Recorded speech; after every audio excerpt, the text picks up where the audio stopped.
info kalau untuk pasien kanker. Untuk pasien kanker, kita tahu pasien kanker itu adalah pasien yang mengalami kondisi kritis, sakit berat yang nggak mungkin bisa 1 atau 2 minggu buat ngerjainnya. Well, aku akan bilang harus ke Singapura. Selain memang Singapura itu adalah rata-rata rumah sakit ataupun teknologinya yang paling bagus se-Asia Tenggara. Singapura ini juga berdasarkan dari profesional si dokternya itu banyak dokter subspesialis yang mirip sama pengobatan seperti di Eropa. Tapi yang perlu kita garis bawahi adalah biaya berobatnya juga tinggi banget. Kursnya juga sangat tinggi. Makanya kalau misalnya kamu yang gak punya insurance yang cover buat keluar negeri ataupun insurance-nya belum cashless gitu, ini agak jadi satu masalah terbaru gitu ya buat berobat keluar negeri. Tapi aku akan bilang itu harus ke ke Singapura, memang se-worth it itu. Yang kedua negara yang bakalan aku bilang untuk referensi buat berobat kanker adalah ke Thailand. Kenapa ke Thailand? Ke Thailand itu tuh ada 4 alasannya. Pertama, insurance banyak banget yang cover di situ. Terus yang kedua, mirip kayak Singapura. Jadi teknologi buat kanker mereka itu bagus, terus mirip kayak di Eropa.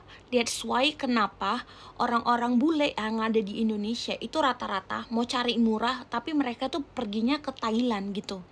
Terus yang ketiga, itu tuh birokrasi buat berobatnya gampang banget. Tapi orang bingung kan, nanti gimana kalau di sana aku nggak tahu bahasa Inggris gitu. Tenang, ada translator gitu, ada penerjemah di sana yang bantu untuk berkomunikasi. Jadi ada orang kita tempatkan dari Merah Care ataupun dari rumah sakit yang jadi penjembatan dari dokter dan pasien.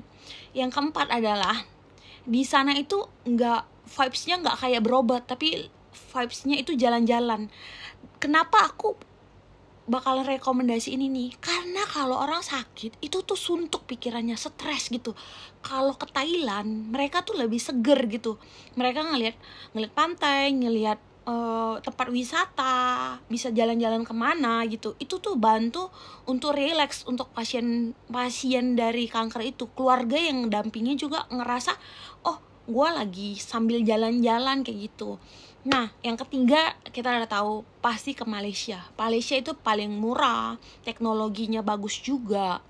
Terus enak, bisa pakai bahasa Inggris yang campur-campur sama Malaysia sama bahasa Melayu gitu. Jadi kalau aku secara pribadi pilih kemana? Kalau misalnya aku punya insurance yang nggak bisa cover untuk ke Asia, aku bakalan pilih ke Thailand. Aku bakalan biasa aja karena ada penerjemah. Tapi kalau aku pengen ya udah deket-deket aja, aku bakalan pilih ke Malaysia. Pilih yang mana gitu. Kalau aku sih milih yang mirip-mirip Eropa yang ada di Thailand gitu. Karena emang sebagus itu. Ini 3 negara yang memang bakalan aku rekomendasiin yang deket-deket. Cuman kalian perhatiin dari yang ketiga ini, dari 3 ini kira-kira yang mana cocok sama kebutuhan kamu, dan kira-kira dari ketiga ini mana yang ketika kamu datang kamu ngerasa secure gitu.